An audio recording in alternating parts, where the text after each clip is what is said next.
In this lecture, we will finish covering the basic comma rules. These ones are quite a bit easier than the rules we covered in the last lecture. Use commas to separate three or more words, phrases, or clauses written in a series. The Constitution establishes the legislative, executive, and judicial branches of government. The candidate promised to lower taxes, protect the environment, reduce crime, and end unemployment. The prosecutor argued that the defendant, who was at the scene of the crime, who had a strong revenge motive, and who had access to the murder weapon, was guilty of homicide. Use commas to separate two or more coordinate adjectives that describe the same noun. Be sure never to add an extra comma between the final adjective and the noun itself, or to use commas with non-coordinate adjectives. Coordinate adjectives are adjectives with equal status in describing the noun. Neither adjective is subordinate to the other. You can decide if two adjectives in a row are coordinate by asking the following questions. Does the sentence make sense if the adjectives are written in reverse order? Does the sentence make sense if the adjectives are written with "and" in between them? If you answer yes to these questions, then the adjectives are coordinate and should be separated by a comma.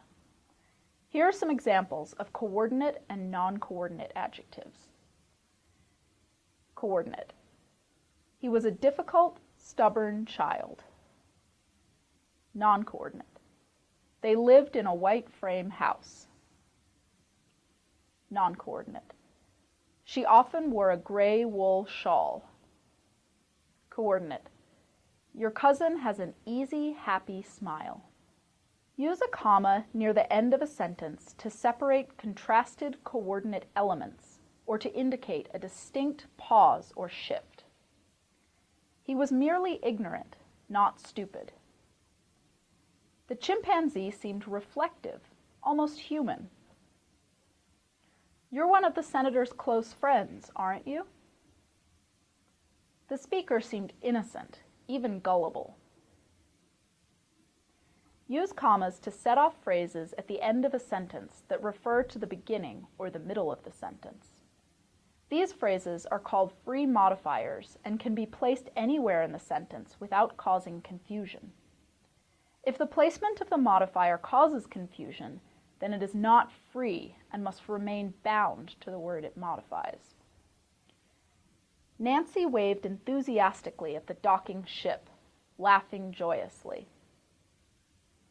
Now look at the incorrect version. Lisa waved at Nancy, laughing joyously. Who's laughing here, Lisa or Nancy? If we want to say that Lisa was laughing, then we would say, laughing joyously.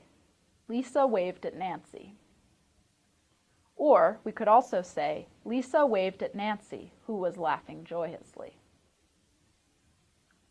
Use commas to set off all geographical names, items in dates, except the month and day, addresses, except the street number and name, and titles in names. Birmingham, Alabama gets its name from Birmingham, England. July 22, 1959 was a momentous day in his life. Who lives at 1600 Pennsylvania Avenue, Washington, D.C.?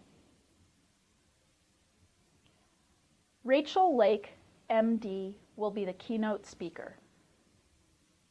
When you use just the month and the year, no comma is necessary after the month or year. The average temperatures for July 1968 are the highest on record for that month. Use a comma to shift between the main discourse and a quotation. John said without emotion, "I'll see you tomorrow." "I was able," she answered, "to complete the assignment." In 1848, Marx wrote, "Workers of the world, unite." Finally, and this is a very important one, Use commas wherever necessary to prevent possible confusion or misreading.